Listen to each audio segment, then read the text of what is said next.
لا يتكلم أحد بموت رسول الله إلا ضربته. جئتك أؤمن بالله وبرسوله وبما جئت به. فقد أعذرت إليكم وأعذرتموني.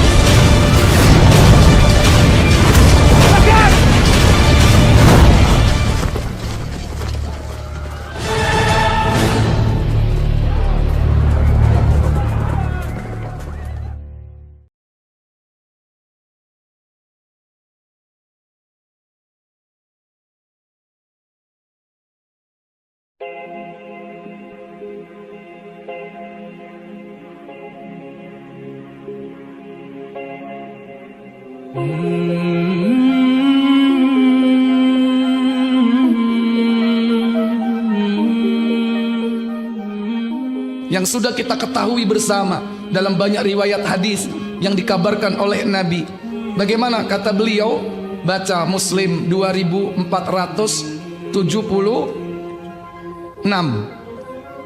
Dari Ibnu Umar radhiyallahu anhu, katanya Rasulullah sallallahu alaihi wasallam berbicara mengenai Dajjal di hadapan orang banyak. Sabda beliau, apa sabda beliau sallallahu alaihi wasallam? Sesungguhnya Allah Ta'ala tidak picik, buta matanya sebelah. Innallaha laisa bi'awar. Sesungguhnya Allah itu tidak picek. Apa bedanya picek sama buta?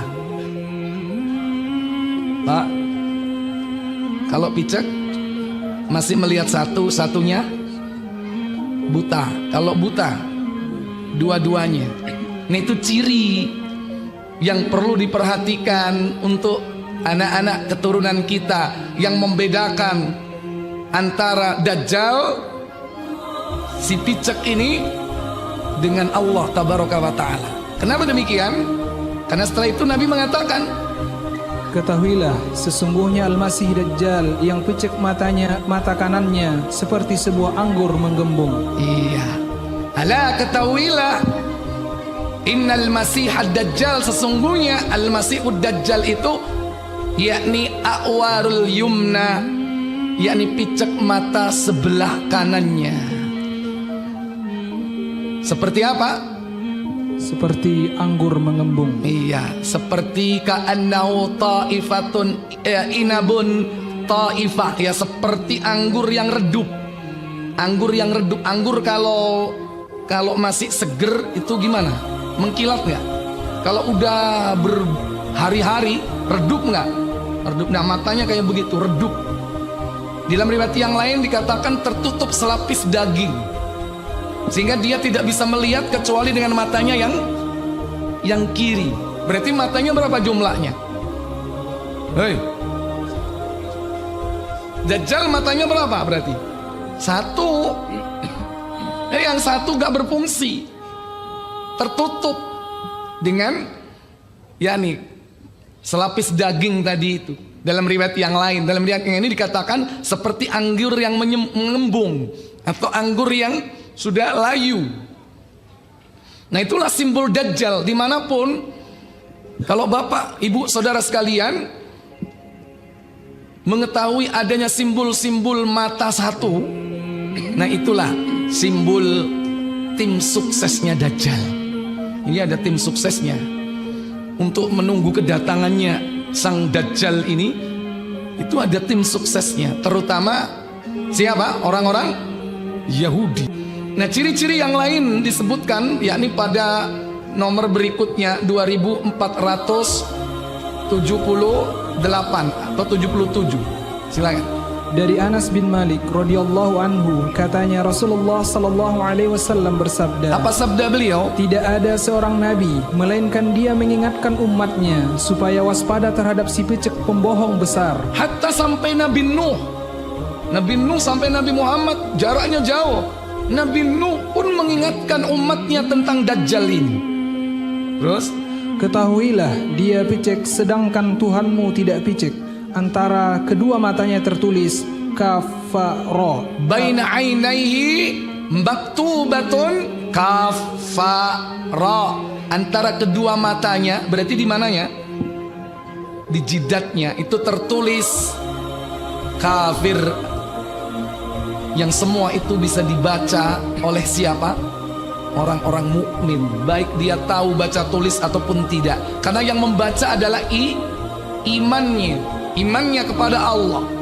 Yang beriman kepada Allah berarti mengkufuri Dajjal, pasti dia akan bisa membaca. Kemudian dari Huzaifah radhiyallahu anhu katanya, Rasulullah sallallahu alaihi wasallam bersabda, "Aku lebih tahu tentang Dajjal daripada Dajjal itu sendiri. Dia mempunyai 2 sungai yang mengalir. Yang satu kelihatan oleh mata mengalirkan air putih bersih, sedang yang satu lagi kelihatan bagaikan api bergejolak yang sedang mengalir." Itulah subuhat yang dibawa oleh Dajjal. Dia membawa sesuatu yang diinginkan oleh manusia.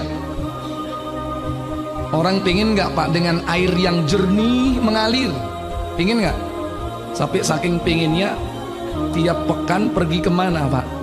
Pengen merasakan sejuknya air dingin, segar, ke pegunungan. Jakarta kemana Pak? Puncak. Nanti Dajjal itu bawa seperti itu. Kalau orang tidak mempelajari sunnah, pasti dia akan datang ke tempat-tempat yang menjadi objek-objek tujuan yang sangat diidam-idamkan. Kadang orang saking pengennya punya air yang jernih mengalir di rumahnya, kan ada air apa? Air mancur. Semua orang suka air. Tapi justru itulah tipuan Dajjal. Bisa jadi nanti Dajjal bukan hanya sekedar membawa air, tapi apa saja yang diinginkan oleh manusia pada saat itu. Mungkin ibu-ibu yang pengen langsing ya, kulitnya kenceng, apa tidak mungkin Dajjal menawarkan perawatan tubuh?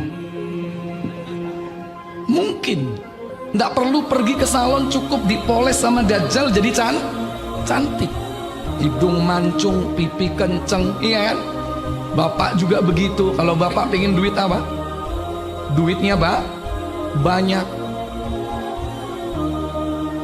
hartanya banyak, mobilnya banyak, istrinya. Bisa jadi Dajjal menawarkan apa yang menjadi keinginan, cita-cita manusia pada saat itu. Orang Arab dikasih gambaran air mengalir, seneng nggak pada waktu itu?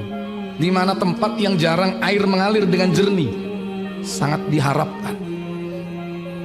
Demikian pula Dajjal membawa parit-parit api. Tidak lain adalah membawa ancaman, hukuman, siksaan. Tentu orang pengen lari dari hal seperti itu. Kalau orang tidak beriman, tidak mempelajari sunnah Rasul, pasti dia datang kepada yang enak, lari kepada yang tidak enak. Padahal semua itu kebalikannya. Maka ikutlah tips dari Nabi. Apa tips dari Nabi yang harus dilakukan ketika itu terjadi?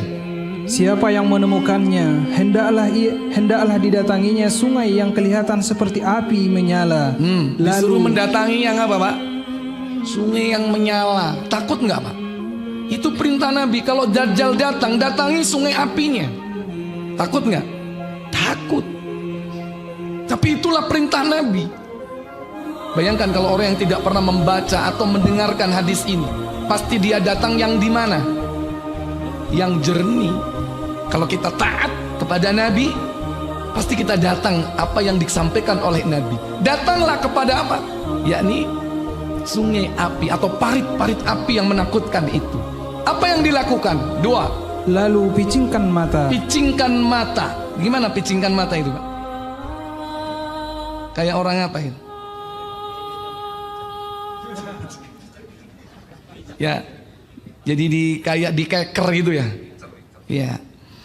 Picingkan mata, picingkan mata. Yang ketiga, tundukkan kepala dan minumlah airnya. Dan minumlah airnya. Disuruh minum airnya Pak. Padahal kita takut. Itulah tipuan Dajjal. Kenapa harus meminum airnya yang bergejolak seperti api itu? Karena maka sesungguhnya itulah air sejuk. Justru itulah air yang sejuk. Para bapak, para ibu, saudara-saudari sekalian yang dirahmati Allah Tabaraka wa ta'ala. Nah, Dajjal ini dia akan bikin onar ke seluruh negeri. Dia akan jelajahi seluruh negeri di muka bumi ini untuk dibuat kacau. Dia melakukan perjalanan dengan kecepatan seperti angin. Seluruh negeri akan didatangi. Walaupun masa waktu dia muncul tidak lama, cuman hanya 40 hari saja. Baca Muslim nomor 2480.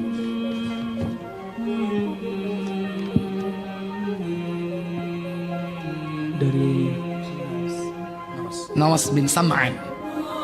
Dari Nawas bin Sam'an radhiyallahu anhu katanya, pada suatu pagi Rasulullah sallallahu alaihi wasallam berbicara mengenai Dajjal. Tempo-tempo beliau merendahkan suara dan kadang-kadang meninggikannya, sehingga kami merasa seolah-olah berada dalam kelompok lebah. Petang hari kami mendatangi beliau. Beliau sudah tahu persoalan kami. Tanya beliau, apa kabar kalian? Jawab kami, ya Rasulullah, tadi pagi Anda berbicara mengenai Dajjal. Kadang-kadang Anda merendahkan suara dan kadang-kadang meninggikannya, sehingga kami merasa seolah-olah berada dalam kelompok lebah. Jawab Rasulullah sallallahu alaihi wasallam, bukan Dajjal yang mengkhawatirkanku terhadap kamu sekalian. Jika dia muncul dan aku masih berada di antara kamu, tentu aku akan membelamu terhadapnya. Dan jika dia muncul sedangkan aku sudah tidak berada di sampingmu, maka umat manusia akan menjadi pembela atas dirinya sendiri. Maka keimanan yang ada pada dirinya itulah yang akan membelanya. Akidahnya yang benar, amal solehnya yang sudah dia lakukan akan menjadi pembelanya. Kemudian, dan Allah Ta'ala penggantiku menjadi pembela atas setiap orang muslim. Dajjal pemuda berambut keriting. Jadi Dajjal ini termasuk Bani Adam, Pak. Ada yang